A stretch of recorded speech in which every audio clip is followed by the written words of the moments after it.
correct. Okay, the first paper that we have on the panel is from Otto Kolbl, and the title is Discourse in Western Media about Socioeconomic Development under Mao Zedong. The second paper will be from Daniel Vukovich. The title is Can Hong Kong Have a Political Economy After COVID and the National Security Law? The last paper is from Wang. The title is Political Methodology in the Questions of the Nation and Nationalism. Okay, I will pass it over to Otto now. Over to you, Otto. Okay, thank you very much. Thanks for having me here. I will start with sharing the screen and go well. Yeah, okay. So here we are. Discourse in Western media about socio-economic development under Mao Zedong. I will use a methodology based on information transmission chain, and I will try to show that there is some kind of systematic build-up of anti-Chinese racism. So I must first try to get, yeah, okay. So sorry, now I cannot see you anymore so that I can see my whole screen. I hope that, yeah, if there is something to say, just say it in audio. First, what's the information transmission chain? It's a way of tracing how information goes from the information source down to the consumer. So this chain starts generally with some information or data source that can be some statistical data, a testimony, for example, a published one or collected in field research, a lab experiment, etc. Generally, you have got an academic researcher who does the first-hand research where he or she analyzes the information or data source. You might have an academic researcher who does the second-hand research. So that researcher might be from the same or from another field. For example, somebody who quotes a paper in his or her own paper or in a book. You might have non-academic experts who write books on a topic.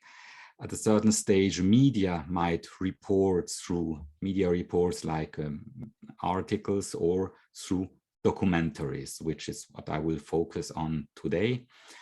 And that might happen with or without the participation, like interviews of researchers and or experts. You might have activists who maybe on social media share the documents quoted above with comments. They might produce derivatives, etc. And at the end of the chain, you will have the consumers of the discourse produced by the actors above. So actually, it doesn't always go straight in this order. You might have consumers who consult statistical raw data or academic papers and so on. So that's just some general scheme which gives you a rough idea. Now, how can racism be built up by disrupting the information transmission chain? Well, one of the ways is you can dehumanize another country by presenting it as absurd. For example, if the action of people is described as irrational, or if they are described as unable to perceive their own interest, then even without saying it, that indicates in somehow what I would claim is intellectual and or moral inferiority.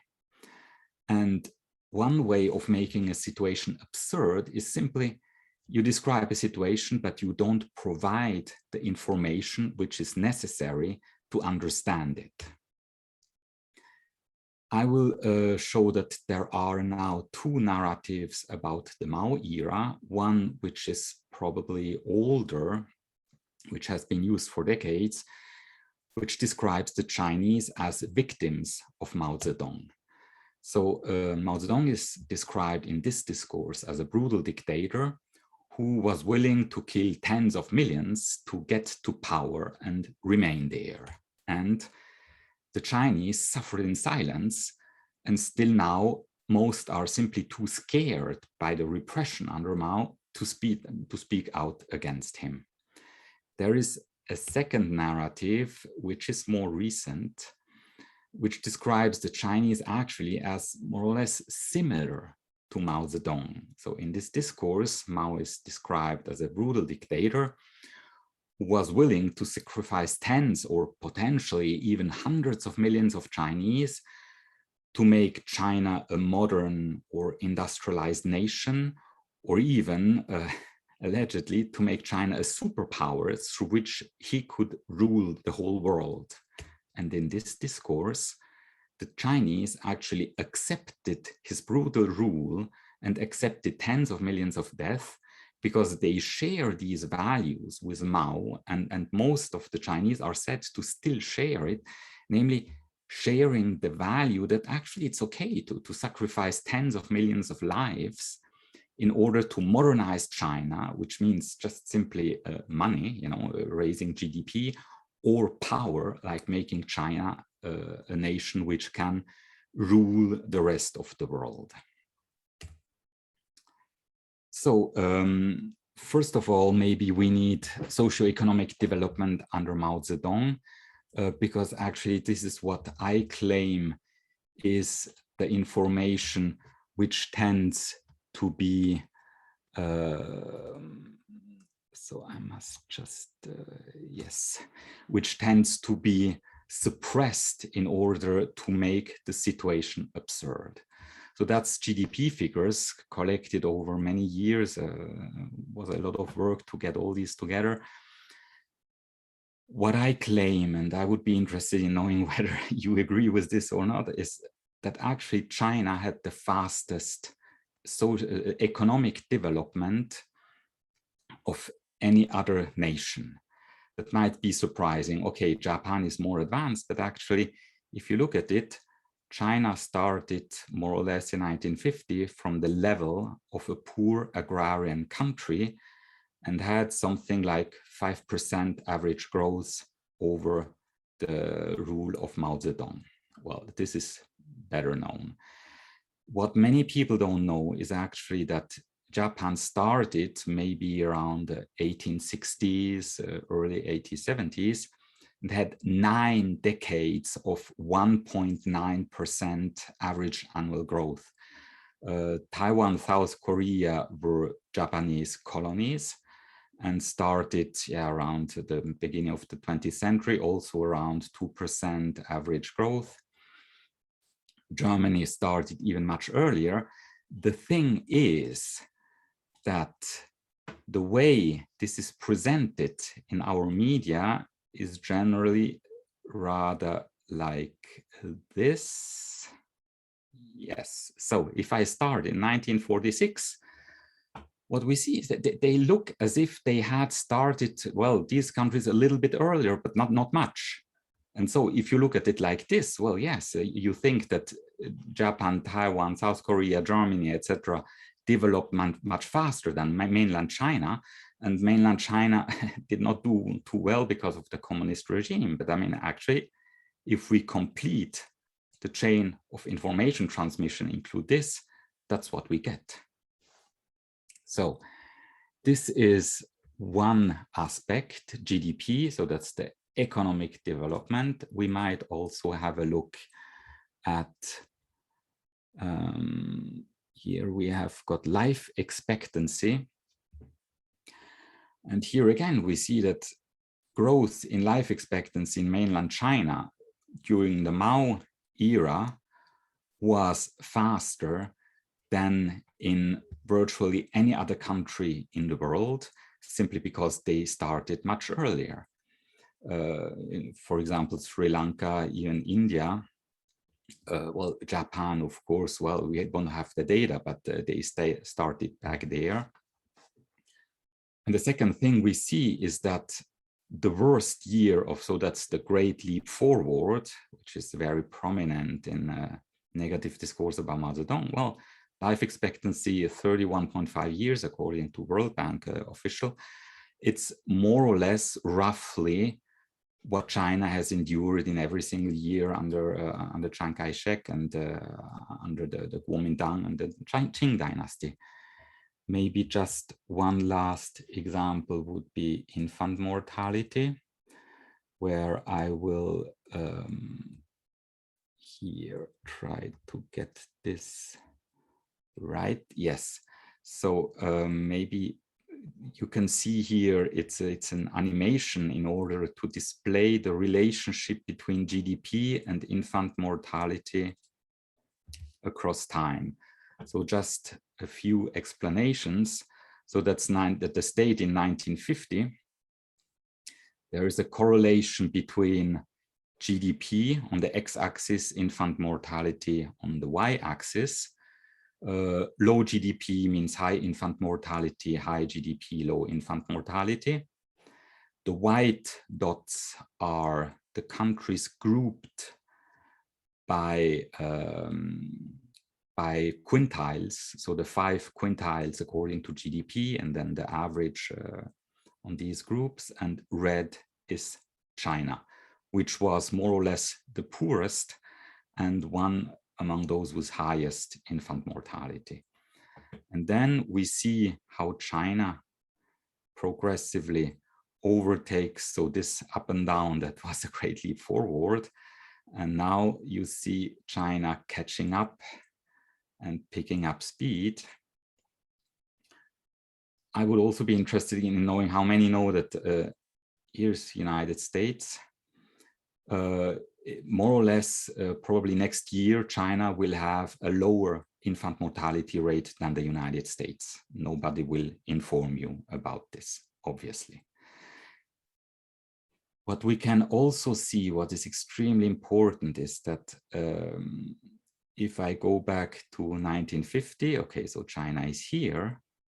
At the end of the Mao era, what we have got is that China has made some progress in socioeconomic development. As we have seen, this progress is fast, but it's difficult to progress fast during this stage of development. But as compared to countries with a similar level of GDP, China's infant mortality was among the very lowest, except Vietnam, which did a little bit better.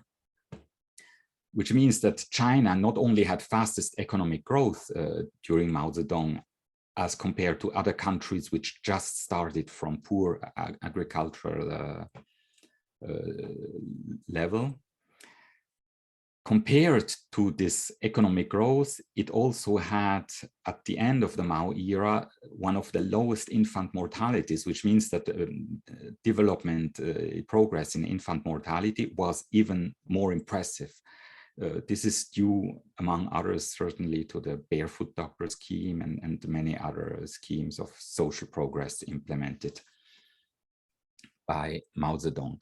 And then we have got the Deng Xiaoping era, where then you have GDP growth, but virtually no improvement in infant mortality, and progress in infant mortality returns with the more authoritarian leaders like Hu Jintao and later Xi Jinping.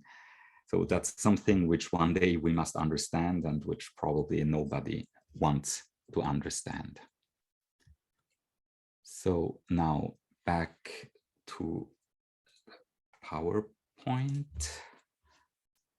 And yes, so documentaries about Mao Zedong. Let's see what gets to the consumer about the data which is available about socioeconomic development. I selected documentaries because they are more or less the most detailed source of information which is attractive to a broad audience. I mean, not many people read books about Mao Zedong anymore. I selected 5 documentaries. The criteria are lengths between 40 minutes and 120 minutes. they must explain the whole period of China under Mao Zedong in order to come to a general evaluation of his rule. And here are the 5, so from 1994 to 2016, and actually the date, the year is extremely important. From now on, I will refer to these 5 documentaries by their year. 3 of them are English language produced in the United States, 2 are German language produced in Germany. I have got a list of 16 topics relating to Great Leap Forward, collectivization, cultural revolution, and some more general questions. I took notes in the form of transcripts about each of these topics and notes of simply things of general interest. And here are the results. So Mao Zedong, it is in the description which is made of him, becomes more and more radical. In the 1990s, he is often described as caught between various conflicting forces. For example, in one of the documentaries, it said that he stopped the 100 Flowers campaign under pressure from the party, not because he couldn't stand criticism, and mainly because party officials were the main target of the criticism voiced during this campaign. In the 21st century, it's very simple. All negative events are due to his personal initiative. And he's described more and more as a psychopath, disconnected from reality. We can also have a look at the voices which we hear in the documentaries. In the 1990s, most interviewees are Chinese who have lived under Mao Zedong. In the 21st century, so basically 10 to 15 years later, most interviewees are Western experts, a few Chinese scholars living in Western countries. So we get very few Chinese voices. This illustrates the danger of doing research on an era where there are hardly any witnesses anymore. And this is really a problem. If we don't take into consideration earlier documentaries and research, it's much more easy to talk whatever nonsense you want. Now, socioeconomic development. In 2 documentaries, they briefly mention social progress in the early years under Mao. For example, that he organized people into work units, which provided work, housing, healthcare, and education. Only the first one mentions in just 3 sentences the socio-economic development during the Cultural Revolution. And thousands of paramedics or barefoot doctors brought free basic healthcare to remote villages. I mean, they were not thousands, there were hundreds of thousands. And more importantly, the fact that this, for example, improved healthcare saves lives on a huge, massive scale is never ever mentioned. The motivations behind the violence, well, in generally, most documentaries explain that some violence in the early years of the revolution was necessary to put an end to the power of the landlords. But then only in the first documentary, it's explained that some of the violence unleashed by Mao's campaigns after this period, actually targeted corrupt Communist Party government officials, which provides some kind of justification. In all the other documentaries, violence is due to Mao's quest for power. So that's the first narrative, due to his vision of a modern industrialized China, or his quest for world dominance. So that would be the second narrative I mentioned earlier. And contemporary and present attitudes towards Mao. So one example is in the documentary from 2008, still nowadays, Mao is considered by his compatriots as a great revolutionary and as a philosopher. Communist Party honors its founders still today as an important leader, despite the fact that he is responsible for the deaths of estimated 70 million people. Well, I mean, if you explain this to Western people, they will simply think that they are all crazy in China, maybe even worse.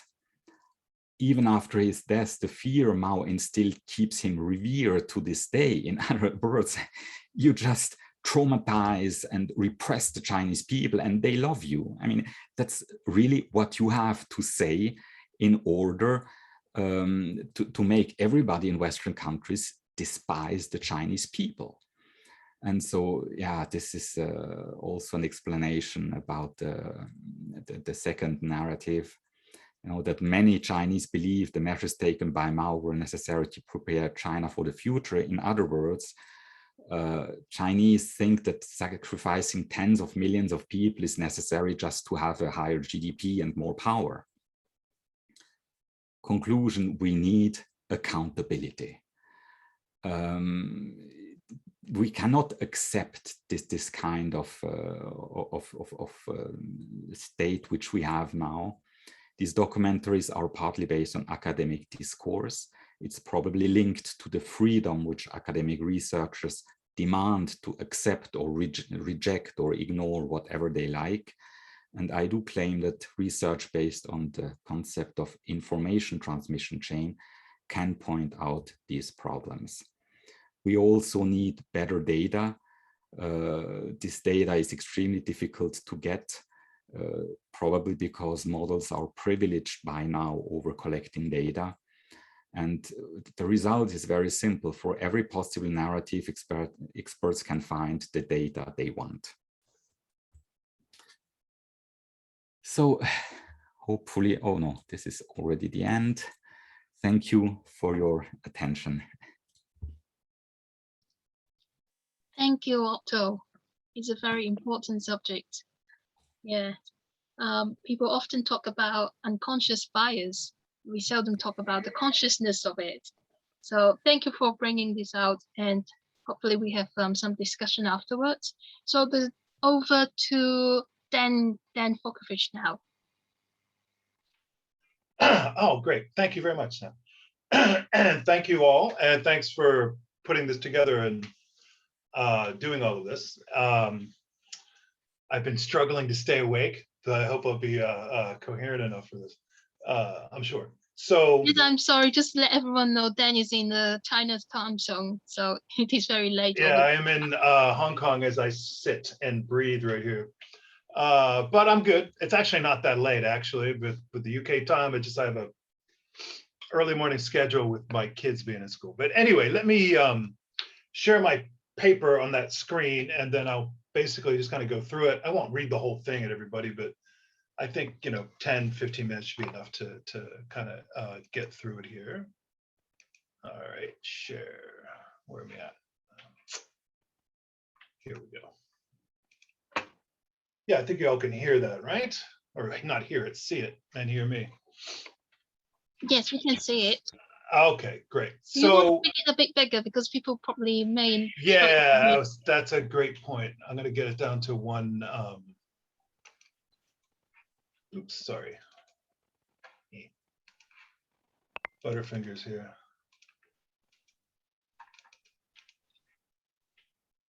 Yeah. How about that? Yeah, a little better. Yeah, if you want to make it, can you make it a little bit more bigger as well? Just wonder. I can. Let me get the. Maybe that helps. Yes. Okay. Is that better? Yes. Okay. Also, this is just a paper. This is really like literally just a chat put down on paper, but I'm very happy to send it to anybody as well, or to stuff that I've written before on Hong Kong, and it's the kind of protests and stuff, but which in some ways is probably already dated now, but in other ways I think might still be useful. Anyway, so, and this I really just have a question, and I'm not gonna even give you a lot of empirical information on this kind of thing, but I'll kind of present an argument around, or an inquiry into this question of whether or not Hong Kong can actually have a political economy. Can it have development? Can it basically develop and have a kind of better style of economy after national security law of June 2020 and after the pandemic? And I think that basically, if I want to get to the nutshell of this, it's possible now, right? So that you have had, alongside the security law, not by intent or design necessarily, but kind of part of the package, a kind of increase in the state capacity of Hong Kong government, and clearly an increase in the involvement of mainland, like think tanks, mainland guidance, mainland ideas, guidance, instruction, basically, since all of that, right? So that, to me, is the really interesting question now, and thing to look for in this next phase of Hong Kong's history, because it's really kind of shifted, right? So anyway, let me just go through. Watch my time. As some of you all know well, I think you have roots or connections to Hong Kong. Another one, anyways, kind of fully aware of it now, kind of globally, if they weren't before. But Hong Kong's long been a kind of favorite of libertarian and kind of neoliberal commentators at think tanks, thanks to its kind of laissez-faire, not even you could say it's neoliberal. It's also kind of really classically liberal. It's modeled on this idea of a kind of what I would call the kind of right wing of British liberalism through the colonial period, right? A completely laissez-faire society. This was the idea of Hong Kong as this kind of grand experiment for the British Empire, as opposed to the kind of different settler colonialisms in South Asia and other parts of Asia and Africa and around the world that were part of that British Empire. Hong Kong was basically just going to be this market, right, in a port, right? So that's always been its kind of symbolic value to many people in the West, right? And attached to that is also its kind of status as this kind of free city, right? As the kind of good, or I don't want to say real, but the kind of good China right on the border of China, right? So it's always stood in a sharp kind of defining contrast to the mainland, right? In terms of its political culture and what it really was, et cetera. So very much set off to, used to set off the definition of mainland China as kind of, despotic, basically the kind of things that Otto is very nicely kind of also looking at in his first paper here, right? So anyway, to just give that as the kind of background there. Let's just jump to 2019 and afterwards, right? So Hong Kong is very much entering a new era. After those protests, in particular, I think for Hong Kong, but also after this global pandemic. And in that, I think the whole world seems to be shifting or on the verge of shifting to something else, or even more powerfully needing to, right? Of course, part of that is also kind of decline to some extent of American hegemony, or at least its unilateralism in regards to kind of global capitalism and militarism, right? So that China now has to have a kind of either seat at the table or a kind of space on that stage, and it kind of has to be listened to, however begrudgingly, right? So we're living in a moment with a really kind of powerful kind of sinological Orientalism and a kind of sinophobia, I think really because of the virus, which China will be blamed for, basically, and also the protests and things like that, and other things that are going on, right? Yeah. So in this sense too, I think that you could see this kind of narrative about the death or fall of Hong Kong as a kind of this last sign of this shift or reverberation within the global conjuncture, because it has basically shifted, right? There's basically no going back for Hong Kong now after that security law and many other of the, got the right page, kind of legal changes within the city, right? There's not going to be this convergence of Hong Kong with the West or with independence via some kind of global spirit of democratization or some kind of velvet revolution, right? The political structures of Hong Kong have changed, and there's simply no chance for preserving, let alone increasing the city's political autonomy from the mainland. And there's never really been any chance or prospect of its kind of economic autonomy from the mainland anyway, since at least the 1980s, if not really from the very beginning, right? So in a way, you're kind of going to be looking at, I think, what will be a kind of convergence of sorts, but not with the West, not with the kind of velvet thing, not with this 50-year period of no change, and then supposedly something will happen during that, that kind of reading of the Basic Law, right? It's now going to be a kind of convergence with, of sorts, I suppose, with the mainland system, right? Hong Kong will now be in a position to more easily integrate with the mainland, as opposed to trying to keep it at bay and trying to keep this kind of autonomy from it, okay? Now, of course, the Basic Law is going to remain on the books. It may well be around for much longer than even its kind of scheduled 50 years, right? But, you know, the meaning of that and the interpretation of the law has also shifted.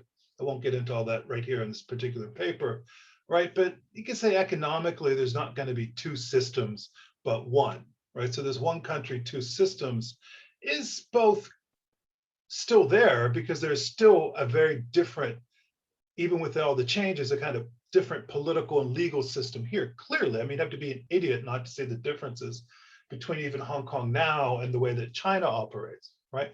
But you're going to see even more kind of integration into one system, particularly economic system, right? In some ways, this was, I think, kind of inevitable, right? Okay, I'll kind of stop there. But if you're interested in those questions around the Basic Law, there's a Hong Kong professor named Loy Tai Lok who's written some things on it that I think are definitely worth reading, okay? So let me see if I can skip ahead here. The other thing I would want to bring up with this is, excuse me.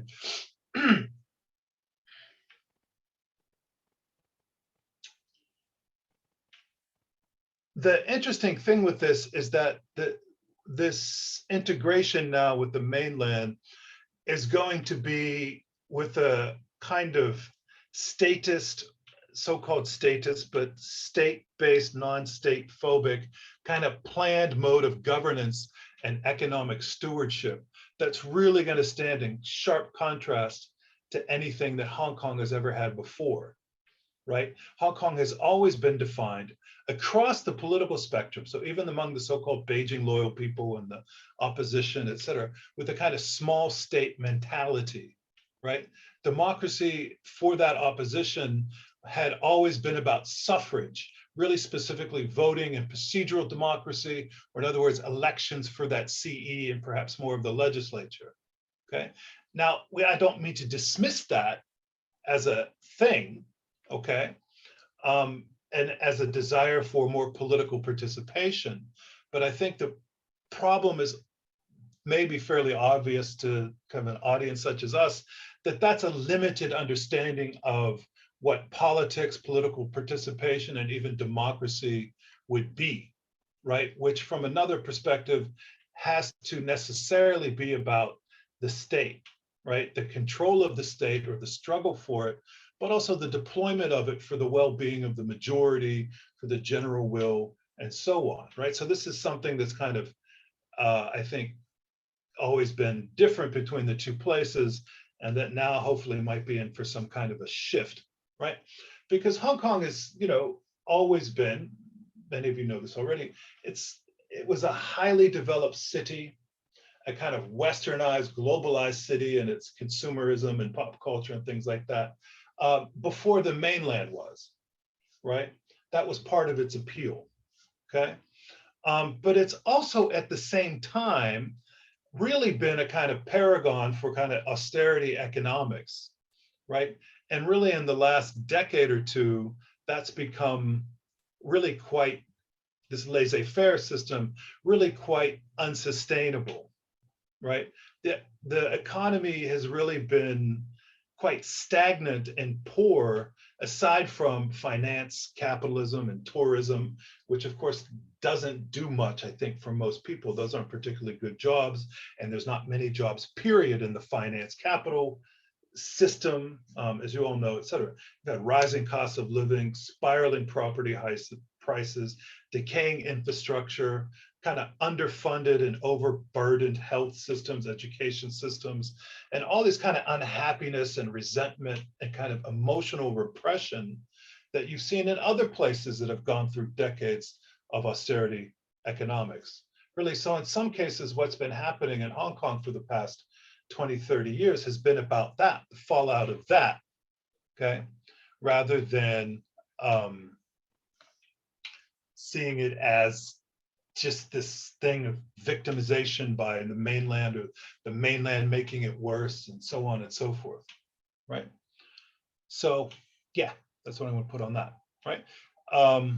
Yeah, so the condition of Hong Kong in 2014 with the Occupy Central movement, and the condition of Hong Kong before the protests, right, of 2019, and even before the pandemic, right, was really much worse off economically than I think most people seem to believe, right? I remember reading something by a colleague who was a law professor, saying something, this was actually in relation to Occupy, but it would, I think, apply as well to the years after that, by which I mean 2014 onwards. He said, look, basically we need to convince people, or Beijing or whatever, we're not anti. He was trying to be palliative and kind of smooth things over. Hong Kong has everything. It's just great. It's just that we need this icing on our cake, which will be the voting for the CE. That's all we really want, and then it's perfect. Otherwise, you know, we're happy, everything's good, everything's perfect, etc. Now, when I read that, I was struck by the fact of like that how much rubbish it is, basically, because there's clearly such kind of raging inequality and hard feeling and unhappiness, which you can see in polls consistently in the city, right? So to speak of icing on the cake is to really come from this incredibly privileged kind of position, right? So that basically what I'm trying to say is that the picture of Hong Kong before those protests, et cetera, before the pandemic was off, basically, right? So it's not been a prosperous place for many people, okay? Maybe I don't really need to convince a lot of people that here, okay, but that's quite true, right? So that for all this talk about the danger or fear, and now the looming reality, they say, of Hong Kong dying, right, falling, and it's now going to become just another Chinese city. This is a phrase that would be used all the time in the opposition over the years. They go, Hong Kong is going to become just another Chinese city if we don't preserve our autonomy. Well, the catch with that is that in some ways it would be really quite lucky to be just like, quote unquote, just another Chinese city, certainly compared to something like Shanghai in many ways, right? Beijing, the kind of tier 1 cities. Now increasingly even Shenzhen, okay, which we'll have to turn to here in a second, right? Okay. Now, basically then, I think that if we can just bracket this question of the elections around the CE, and even the kind of rise and fall and the ins and outs of this protest movement, which I'm writing about in a book and I'm working on it somewhere else. It seems to me that really actually the more interesting question and pressing question, which is hard to do, is to try to figure out what's really going on now economically and developmentally within the city, because all of our focus tends to be, naturally enough, on the kind of political changes, and the thousands of arrests were made. There's a lot of fallout from the protests. There's a lot of fallout from the aftermath of security law. There's a lot of fallout from, you know, rioting charges, which were on the book from years and years ago. Things are disbanding, more and more things are being unearthed about some of the funding of these protests from abroad. There's an not an exodus, that's way too big of a word, but there's people emigrating, et cetera. Everyone's focused on that. But The other thing is that actually, I think there's grounds for some kind of guarded optimism, or at least some kind of interest in what's going to be happening here in the city, right? Or is already happening, right? So basically, because of the removal of the pan-democrats, basically, literally and figuratively, from the legislature, or what's called the LegCo, right? There's been an end to the filibustering that's basically plagued the city for years, right? And sorry I didn't put the figures in here from other sources on that, but basically from even before 2014 up to the present, so for the last, I don't know, 7 or more years or whatever, the amount of bills and legislation that the government has been able to pass, like just, we're talking about really mundane stuff, right? Not really like bold visionary stuff from its kind of usual business before the past couple of years, could get nothing passed, right? So the kind of filibustering and lockdown of the legislature was almost complete. Okay, now, even if you don't have much hope for the capacities of that Hong Kong government, which has really been run at the top by tycoons and kind of former bureaucrats, not really people who are necessarily politicians, right? And this too is a heritage of the colonial system, right? So even if you don't have much love or hope for those kind of folks, right, it's still really a major problem that you're going to have this kind of stagnation, no progress, no funding for certain things, et cetera, going on there. Okay, now that's over, right? So the first things that happened, this kind of low-hanging fruit, I suppose, but they were never able to do it before, was that, Hong Kong has a massive shortage of doctors, as well as nurses and hospitals and funding for that kind of stuff, right? And it's had one for years, but they've never been able to get any legislation through passed in the government because of the filibustering and as well as for other reasons. But now they're basically doing that. And they're actually, if you look at the details of it, they're not doing as nearly as much as they should, but they're at least kind of now going forward, trying to bring in people to make up for this shortage, right? A shortage which pre-exists whatever exodus is happening or immigration is happening from this, right? So it's a kind of small example, but it's a significant one, I think, and it goes directly to well-being in some ways. Another thing that's happened has been what's just starting to happen now, right? What's called the Hangyu-Kuk, the rural lobby group, basically. I won't get into all the details of this, right? But it's something that dates back to the British colonial period, where the Kuk is the village governance and representatives of the so-called indigenous Hong Kongers, right?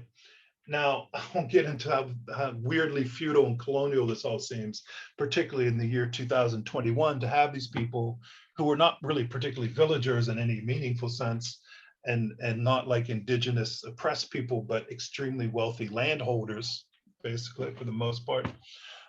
They've basically been sitting on lots and lots of land for many decades, because they have an entitlement to it, right? A kind of exception in the laws. And anyway, this is land that's basically quite needed, right, for housing in the city, and affordable public housing, I mean, right? Now, you can see in some of the papers and the Post and other sources, they're now trying to save a little face. I think they're starting to get a little bit nervous, and they're talking about how, actually, we really do want to sell this land back to the government and other people, but we haven't been able to because of the laws, et cetera, right? Now, there's no reason to believe that, but what's interesting is that they do seem to feel some pressure. So if the land supply can be adjusted in the city through this, right, they might be afraid of something, through the Lantau Reclamation Project, and which is going to be a reclaiming of a bunch of land off the island of Lantau, where I'm actually sitting here, a huge landmass here in the Hong Kong territories, then this will also have a major effect, I think, or has some, not quick enough for the reclamation, but these are things that could be done now, conceivably, that you could not imagine having been done before June 2020, right? So I think this is a kind of interesting sign of hope, progress, development, that some of the kind of deep-seated problems within Hong Kong can maybe now be more adequately addressed, or at least take some action on them, right? Okay, so I see I'm getting a little slow on time. Let me just get to the last thing on this, which I'm sure some of you have already been reading about and know something about, but the other major thing that's been happening, which is announced before the 2019, but it's getting returned to and kind of sped up now with Hong Kong Shenzhen agreements, is the Greater Bay Area, or the GBA. I mean, you've heard of Belt and Road. This is a like mini Belt Road thing for here in the south and around Guangdong, right? But the idea is that they will speed up the integration, the economic integration between Macau, Hong Kong, Shenzhen in particular, Guangdong province and the various areas all around it, more so than they already are now, which actually in some ways they are not, right? And we're talking in some ways about, you can look at some of the government statements and the officials' statements on this. You're talking about some of the traditional stuff that Hong Kong's always been good at. So over here, kind of serving as an offshore renminbi hub, you know, investment, asset, risk management, insurance products, this kind of stuff. So it's finance capital stuff. But I think more interesting, they're also going to be trying to put an emphasis on essentially internet, new media technologies, just new technologies. Innovation, of course, is their big buzzword, being a very kind of corporate project as it is, and transportation and communication, even like cultural industries, right? So we don't know what it's really going to be because it's just starting, but they're kind of promising, like, you know, set aside jobs for so many youth and students from each place to go and get these things, and to hopefully just get some kind of economic new wave of jobs going in this area. That's not about the factories. The Hong Kong factories left decades ago, right? China's trying to move from that kind of export, cheaper manufacturing anyway to more of a domestic consumption, right? So it's going to try and do this, right? And the pressure is really on now, I think, for the government here in Hong Kong to do this and to not blow it. And I say that because if you're following the papers and the media and what's going on here, they're being told that all the time, basically, get on board. We're doing this huge thing for you. You got to make the most of the opportunities, etc. And I think that there's an actual chance that they will get their act together enough and be competent enough now, kind of learning on the fly, to do all of this, right? So one other way to see or try to make sense of Hong Kong in this past couple, not couple years, whatever, the aftermath of 2019 has not just been this kind of political story, but also this kind of economic story, right? The capacity of the state is, I think, increasing. I have stuff here a little bit in the paper about how it's been able to try to learn on the fly, but developing some capacity to do things against COVID, try to protect people, et cetera, with this kind of zero case mentality that they were not able to do before.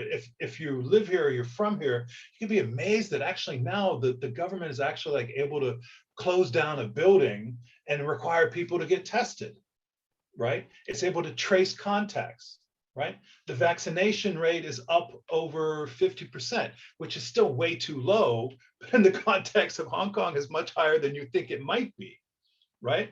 So I think that you're seeing a kind of, I won't call it an expansive state, but a state developing some capacity, and now really going to be on the path of a kind of more explicit, hopefully rationally kind of planned integration with the mainland economically. And I don't think that, you know, like jobs and all this kind of stuff are the most important things in life, but they are the discontent in Hong Kong isn't going to go away just because people will have better jobs and more money and a chance to buy a house, but it sure as heck will help, right? And I think that these things aren't mutually exclusive, right? That there can be a kind of increase in livelihood, even a kind of increase in political or public life, and also this, right? So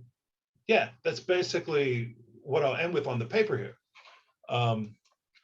But yeah, I would just say Hong Kong is not this horror story that I think is really being kind of promulgated so much, and that these kind of socioeconomic changes and development, if it really happens, is really sorely needed. And I think there's even a kind of politics to that I think is often unacknowledged, because we tend to think of it as, oh, well, there's no more Pan-Democrats, the Apple Daily newspaper's gone, all this kind of stuff, right? Which I'm not necessarily endorsing. I'm just trying to look at a bigger picture here than just this, right?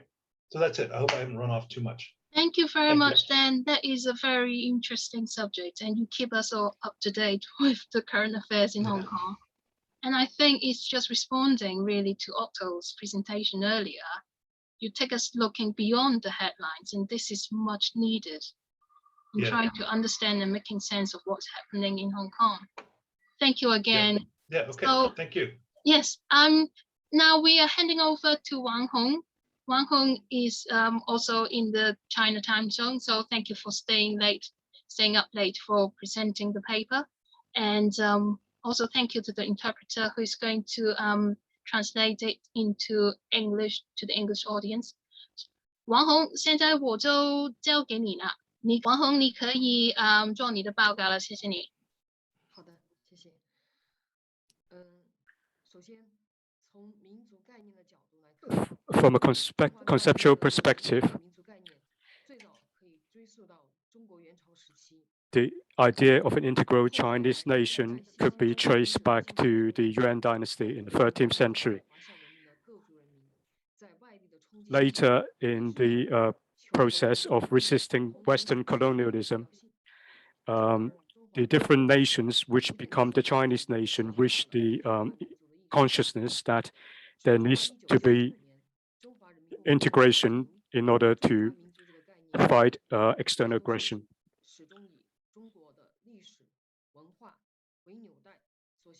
The Chinese nation, the concept of the Chinese nation as we know it today, is based on the historical, cultural developments up to the establishment of the People's Republic 1949. Modern China has 56 nationalities, which represents the multiplicity of the Chinese nation. At the same time, these 56 nations or nationalities are bound by one single state, and in practice, they have an inseparable culture and integral interests. But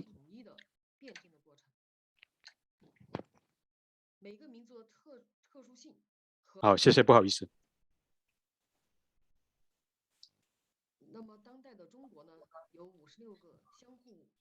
I apologize, I'm just reinterpreting the whole paragraph because I just lost track. So modern China has 56 nationalities, which represents the multiplicity of the Chinese nation. 请说。那么同时56个民族及其先民共同缔造的统一的多民族国家。 The 56 nationalities and the single unitary state which they created.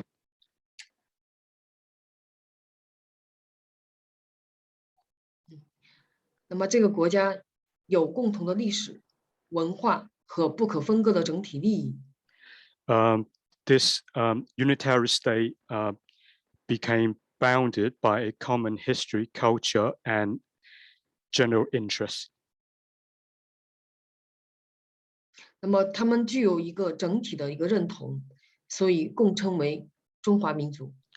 The common consciousness that arises from this process turns it into the Chinese nation that we know today. 这就是中华民族的一体性。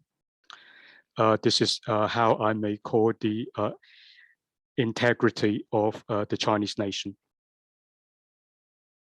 因此，中国历史实际上是一个多样性的统一的辩证的过程。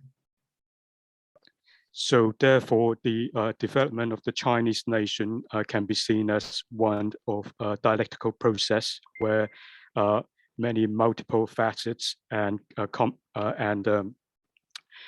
elements of nations combine to become one.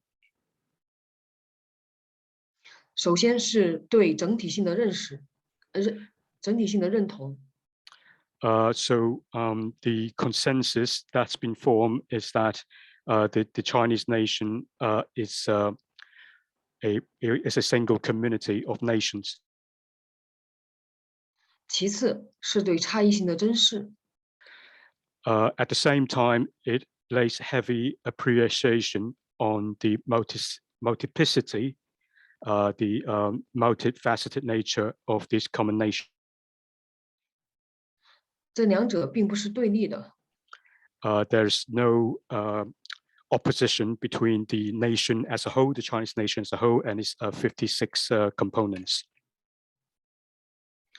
那么，其实近代以来，中国屡次经历重大危难的时刻，都会发现各民族为了整个中华民族的延续发展所共同做出的努力。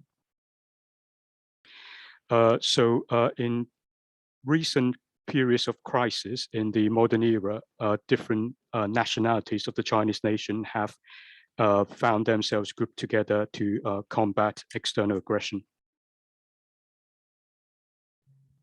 而这些历史历程也进一步促进了多民族一体化的民族格局。And these processes have further reinforced the configuration, the national configuration of one single Chinese nation built by, the 56 nationalities. 那么，这种民族发展的历史和西方是不一样的。I believe there are marked differences between how these Chinese nations form in comparison with similar formations in the West. 大多数的西方国家的民族发展历史是一个殖民主义的过程，包括对外侵略。Most nation formation processes in the West have been characterized by things which are altogether different. For example, external aggression. 以及吞并和强制同化。Annexations and forced assimilations. 这必然导致西方民族在形成的过程中，与其他民族之间存在根深蒂固的矛盾。This has led up to fundamental differences and contradictions between the different components which became the Western nations. 同时，资本主义制度进一步使得这种矛盾不断被激化，而不是被削弱。At the same time, under the capitalist system, these contradictions have been intensified rather than reduced. 即使提倡多元共存，也不能从真正的意义上让不同的民族产生稳固的一体化的民族关系。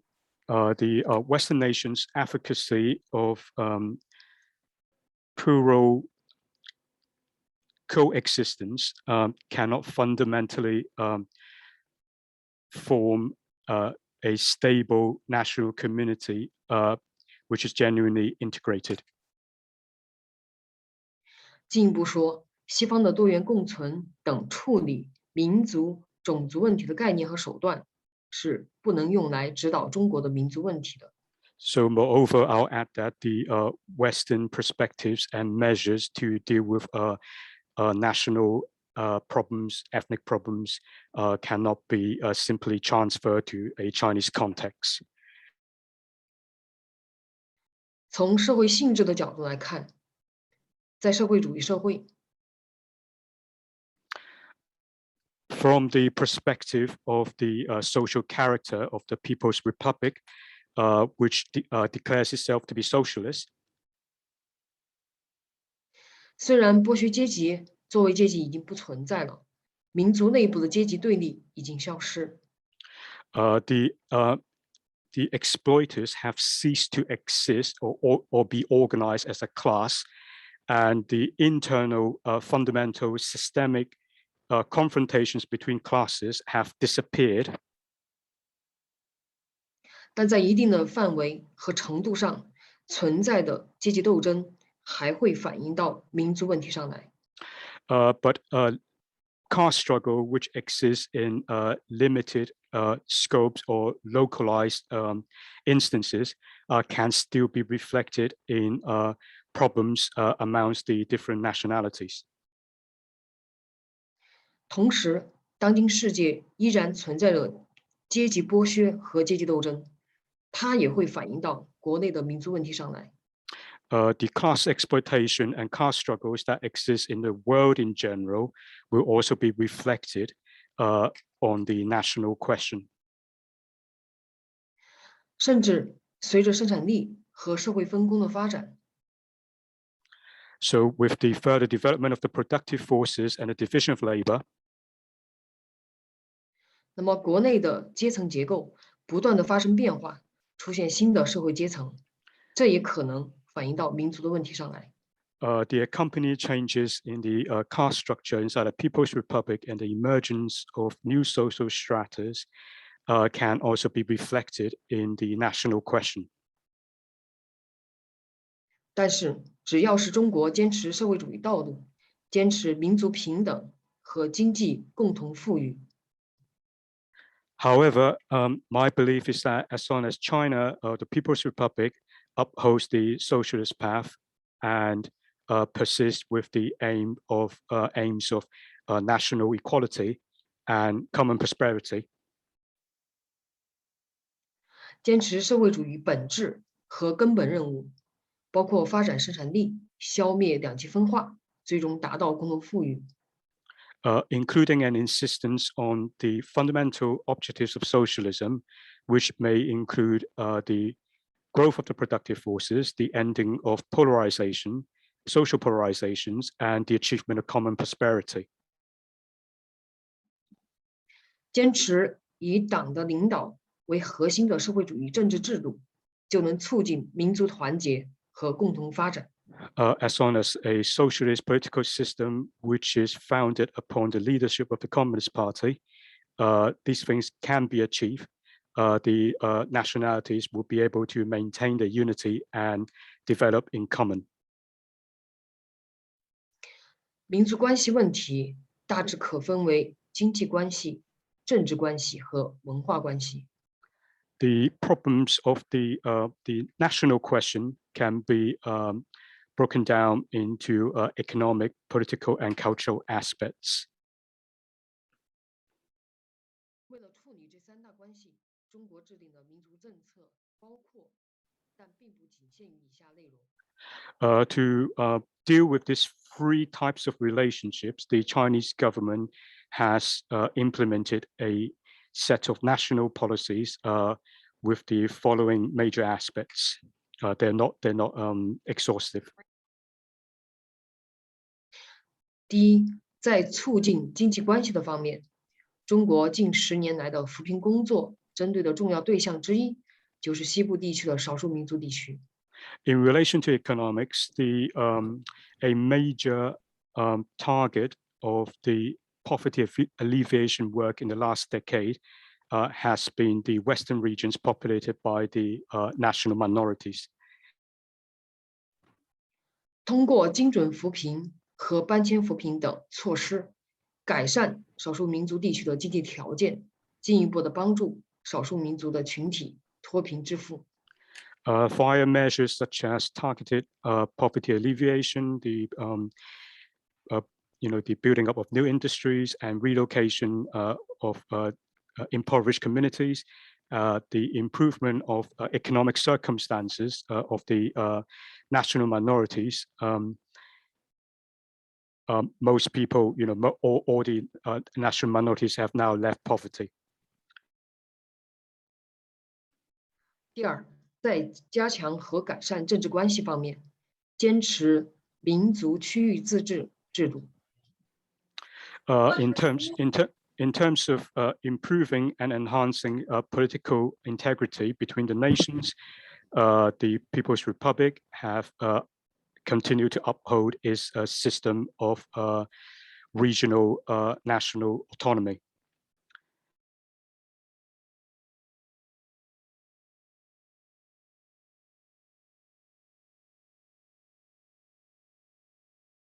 在国家，刚才那个背精英呢？可以呢，可以呢。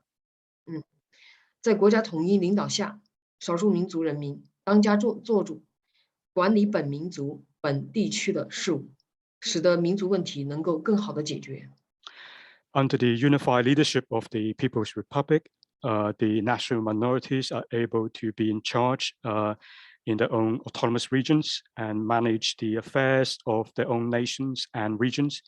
And this has led to a process where these perceived problems of the nations are being resolved.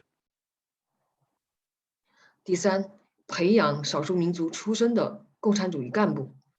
这个政策是从建国开始，也就是1949年11月14号，毛泽东关于大批培养少数民族干部开始，一直延续到现在。Thirdly, via the recruitment and training of communist cadre amongst the national minorities, this policy has been promulgated by Mao himself in a directive in November 1949 and has continued up to this day. 第四点，发展少数民族地区的语言、文字和学校教育。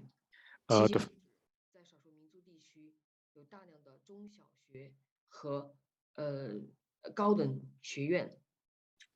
So the fourth aspect of China's national policies is the continuous development of the language, literature, and educational institutions of the national minority areas. 总的来说，在无产阶级专政的社会主义中国，民族团结是主流。Generally speaking, in socialist China, which we believe is under form of the dictatorship of proletariat, the general consensus is one of national unity. 尤其是在帝国主义力量不断施压、国际环境日益恶化的当下。Especially in the current circumstances of increasing pressure from imperialism and a worsening situation internationally. 各民族追求中华民族整体复兴的愿望愈加的强烈。The desire amongst all the nations of the Chinese nation for development and national rejuvenation has actually increased. 与此同时，民族矛盾作为零星存在的现象。At the same time, national contradictions as a localized phenomena 正在通过国家统一的扶贫工作、政治体制改革、经济体制改革下被逐步的改变。is becoming gradually resolved via the unified work by the People's Republic in eradicating poverty, reforming the political system and the economic systems. 需要关注的是，这些民族矛盾背后都有帝国主义势力的影响。A point of attention is that behind many of the recent national problems, there are some influences taken in by the imperialist forces. 因此，当下中国国内的民族矛盾问题，主要是外力推动的结果。It can be argued that the remaining problems of national contradictions inside the People's Republic at this moment are mainly due to the pressures, external pressures.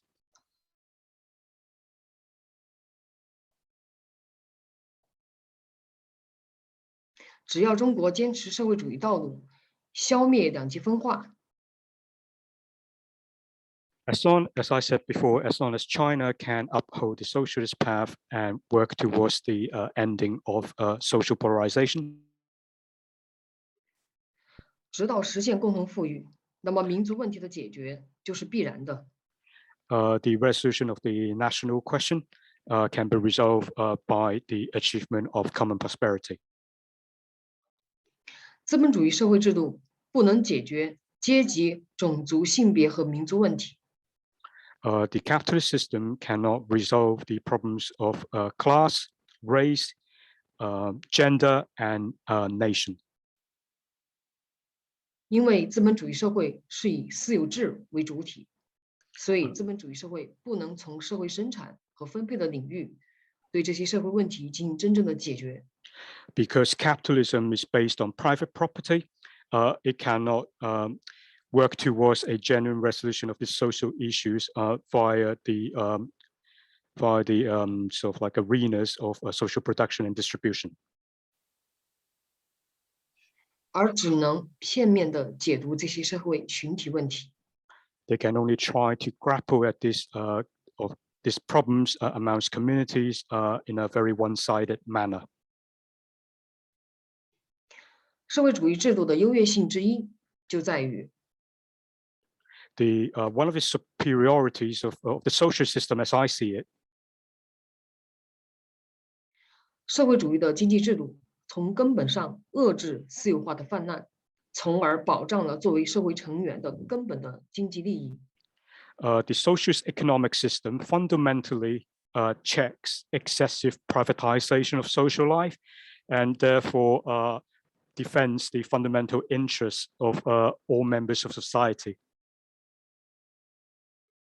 同时，社会主义经济制度所带来的政治结构和文化样态，也能从根本上保障社会成员。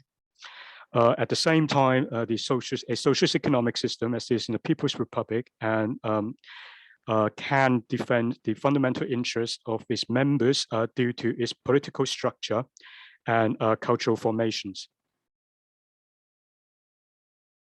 包括不同的群体、不同的民族之间的平等和团结。 It can foster the equality and unity of different nations and different communities. 总之，正如列宁所说的那样，在资本主义制度下，要消灭民族的压迫是不可能的。 In summary, as Comrade Lenin has said, under capitalism, it is impossible to end national and in general political oppression. 为此，必须消灭阶级，也就是说，要实行社会主义。 Therefore, class itself must be eradicated, and therefore, well, we need socialism. Okay. So, Wang has completed her presentation and wishes to say thank you to the audience. Thank you, Wang Hong. 谢谢你, Wang Hong. Thank you very much to the interpreter as well. I think we got a very clear message from this speech. And this has brought us up to a very new idea of also a perspective of understanding the national problems or the issues regarding nationalisms as well. Thank you very much.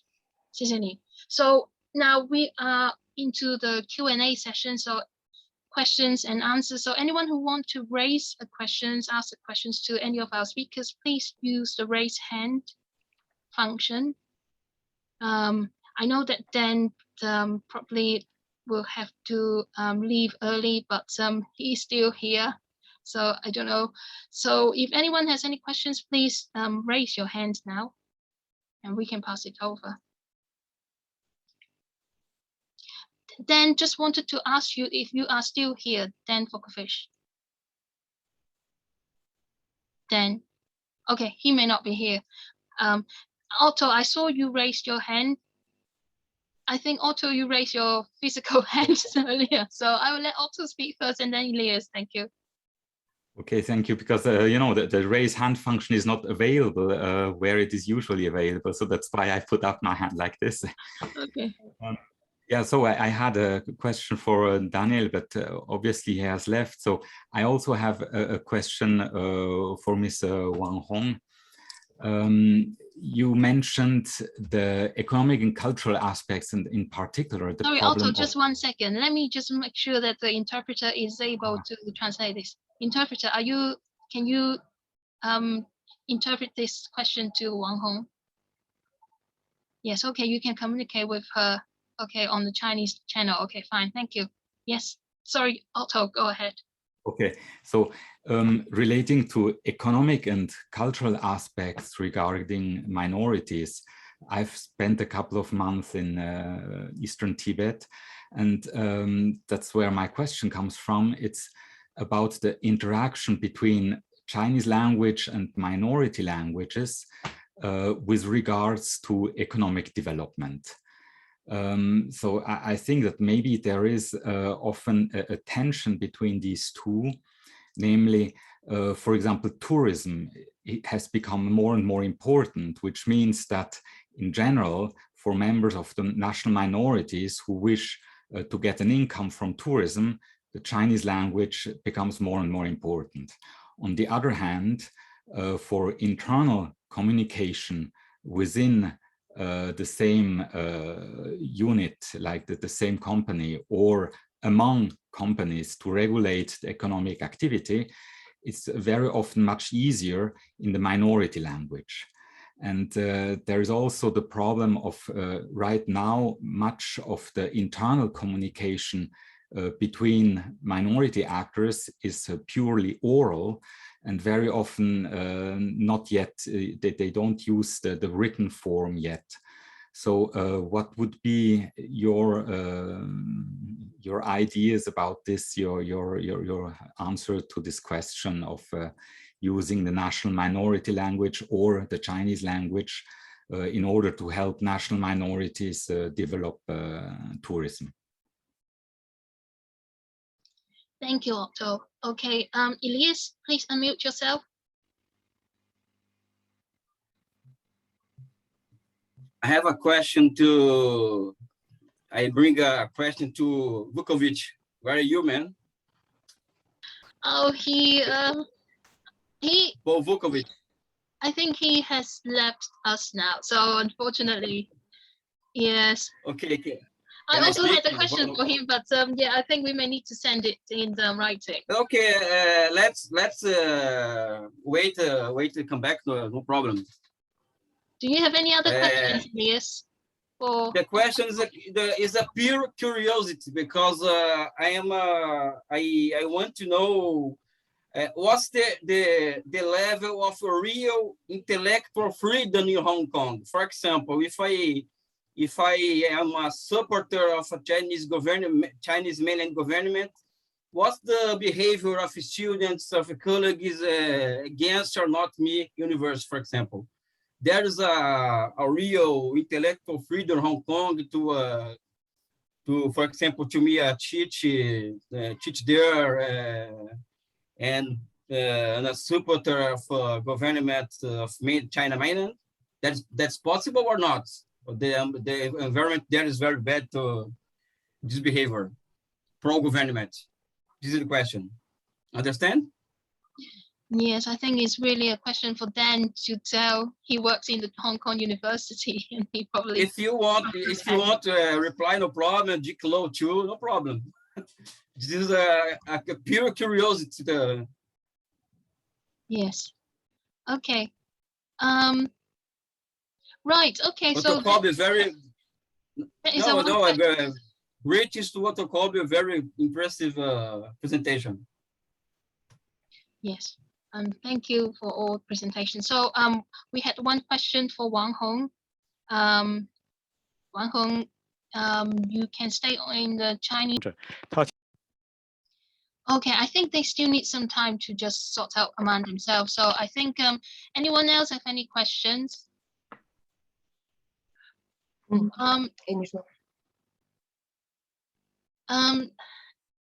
is it you raise your hand? Oh, Yes, I okay. raised my hand. Right. 甘肃 Okay, 龙 so, it's well, I haven't, organized the question. 好， I would like to make a point with regard to Otto's presentation. I think it does present from the graph indicating that the Chinese economic and social development performs reasonably well in the Mao era. Now, I think I must say I agree with that, right? But still, I think that in comparison with the neighboring entities, Japan's and the so-called the newly industrializing economies, Singapore, Hong Kong, Taiwan, South Korea, China was still quite substantially outperformed in the period roughly 1950 to 1980 or so. That is the my understanding is that in the first place, they are not comparable because they are facing very different internal and external conditions, so that the performance could not be put into comparison. If we put China in comparison with the rest of the developing world, non-Western world, China was more or less same performance as the average of the rest of the developing world, but some quite substantially outperformed by these neighboring economies. And I said that they are not comparable because these neighboring economies, they were receiving different kinds of favorable treatments from the United States in the era of the Cold War. Remember that East Asia was at the forefront of the Cold War, Korean War, Vietnam War, etc. So that China did miss out the opportunity of technological transfer from the advanced countries in the era of the development known as the new international division of labor. China did miss out that opportunity because of the tension with the capitalist world. So my point is that this is first of all, they should not strictly be compared. But secondly, of course, the Chinese society and political economy would inevitably need to compare. And that is why China was under the pressure to open up, to implement the market reforms after Mao, because it's not just a matter of some top leaders or the entire leadership wanted to do this or do that things. They were forced to do so, or at least they were under the pressure to do so. And this also leads to a more fundamental point that I'm trying to make, is that when viewing from the West, viewing the rest of the world, say China, there needs a kind of self-consciousness or self-examination. It is not just a matter also of someone else in a different part of the world doing something, but it is a kind of structural relationship between the West and the rest of the world that exerted pressure for the other to do this or to do that thing. So there is virtually non-existence of such a self-consciousness or self-examination in the academia and in the public space, the voices in the public spaces in the West, and looking at the rest of the world. So I think it's unfortunately that this is increasingly so in our times. But even in the Cold War era, there was still somewhat, at least to some extent, such a consciousness, but in particular in the in the sort of 1968 generation, say in the Association of Concerned Asian Scholars in the United States. But nowadays, the left, the right, and the moderates, all in the West, looking at the rest of the world without any self-consciousness, self-examination, not to mention self-criticism. So this is the point I've tried to make when in relation to this panel, perception in the West of what happens in China and in the rest of the world. Thanks. Thank you. Thanks for your comments. Very helpful. So I don't know if you wanted to respond to, it may not be directly to you, but you may also want to add your comment or respond. And I'm also interested to know that how come, Otto, you can be breaking through this kind of setting? Because as you said, the West has always seen China in that kind of light. And how come yourself becomes the conscious one and not joining that kind of stereotype? Okay, so I will first answer to Dick Lowe. So I'm perfectly, I agree with you on almost every single point, the lack of awareness, and also about the difficulties which China faced. However, simply by looking at the GDP growth figures, even if we just only focus on GDP, if I take the GDP figures which are accepted by World Bank, by IMF, but also by Western academics and so on, they all point to China under Mao Zedong growing roughly 5% per year. And so we have to decide with what we compare.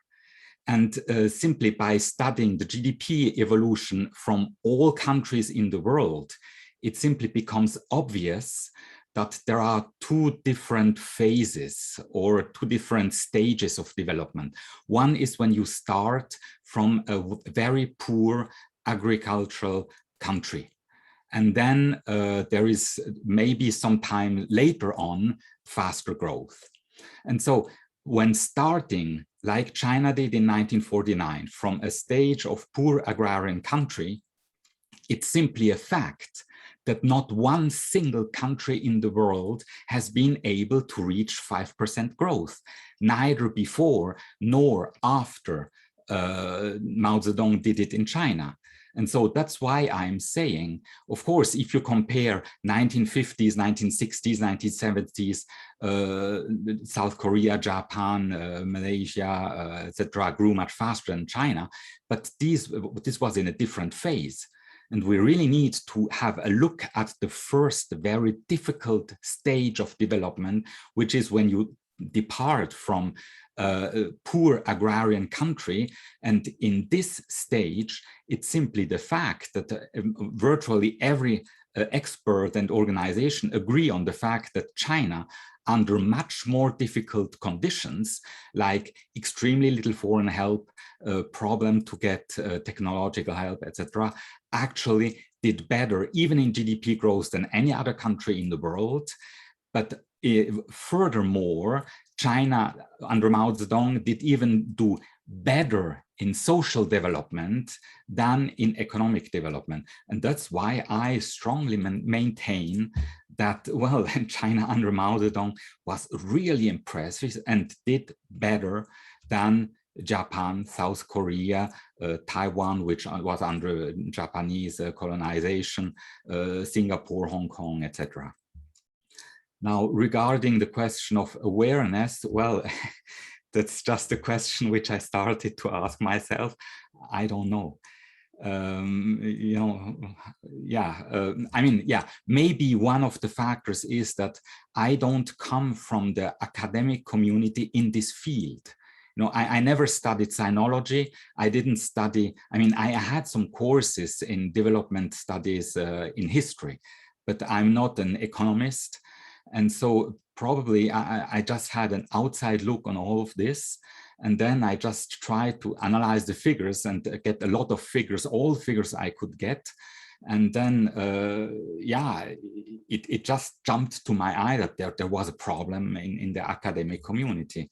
And yeah, so maybe that's an answer. Thank you, Otto. Wang Hong, there was a question for you, so just wonder if you guys are ready. Discussion with Wang Hong about Otto's question. So I'm just wondering about, which part of Eastern Tibet you're referring to, because if it's the Ganze Tibetan Autonomous Prefecture in Sichuan province, her understanding is that the linguistic situation there, it's slightly different from what you may call Tibet proper around Lhasa and the West. So in the Tibetan-speaking regions of Sichuan province, there's already a long tradition of bilingual education, and sort of like side-by-side development of Han language, the common language, lingua franca, together with the Tibetan language. So there's bilingual education from primary school level all the way up to university. So in relation to the impact of tourism, Wang Hong thinks that is generally being positive. Yeah, but she's discussed with me. Yeah, she wants me to convey this point to Otto. Does that make sense? Yes, that's fine. Yeah. Okay. Yeah. So I'll just continue. Sorry, Elias. What do you mean? Sorry, what do you want? No, I think he just pressed it by mistake. Yeah, that's fine. Oh, Please okay, continue. right. Yes. I'll continue with Wang Hong's answer, right? So, from her perspective, the impact of tourism in places like Ganze has been mainly positive because it has allowed a significant improvement in the living standards of the population, which then in turn give the local people who are mostly Tibetan the time and the ability to sort of like develop the local cultures, even though the process is uneven, obviously, and she can't produce a more general answer than that. Does that make sense? Yes, thank you. Yeah, this was my question. Yes, thank you for the answer. Thank you. Yes, I think that actually Wang Hong's presentation has opened up a very new kind of perspective of how to look at these issues, ethnic issues and nationalities. To me, it sounds like in China's strategy, very much to do with it is not any issues, but a lot of the issues relating to ethnics and nationalities are related or are deep-rooted in poverty. So they take poverty elimination as a comprehensive strategy to deal with not only economics but also national issues. I don't know if that is a correct understanding.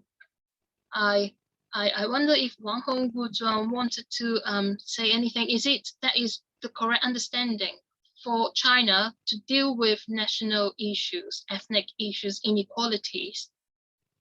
Most important thing is to deal with poverty.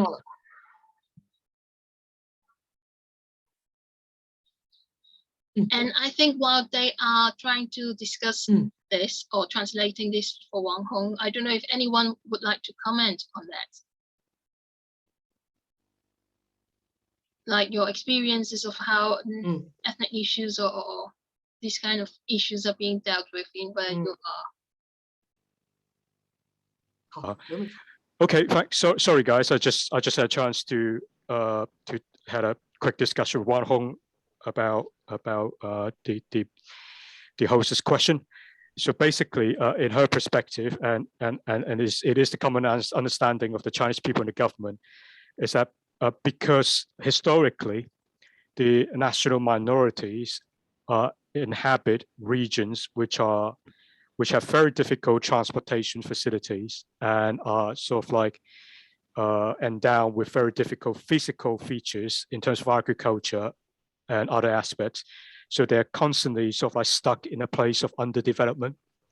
So in the circumstance of underdevelopment, their difference with the majority nation, the Han, is sort of enhanced until the founding of People's Republic, and that only start to be addressed with 1949, the revolution, and so they believe that poverty alleviation, which has been completed now officially, and the further development together with the majority nation of the national minority areas is key in achieving equality. If you don't talk about it, then there's no talk of national equality. It becomes an empty word. So that's what Wang Hong conveyed to me. Yes, thank you. Thank you. I think that was great. We still have just 3 minutes left. Don't know if anyone wants to have the last word. I think I will just say thank you again to all the presenters for today. And special thank you to the interpreter. He's doing a sterling job. It was really great to have the interpreter here to let us understand Wang Hong, and also a lot of the important policies that is emerging from China that, like Otto said in his presentation, people don't really hear about. So that is... Don't come back? Well, I think then Vukovich said that he woke up very early this morning for his kids and it's no problem, late. No problem. So he did apologize to me, saying that he may leave early. So I think that's it. He just leave his account here for us to see. But I think we had a very good session, even though it's not a lot of people. It is very, very informative. I think it's bring us to a lot of new angles that you don't really usually hear in a lot of the discussions of China.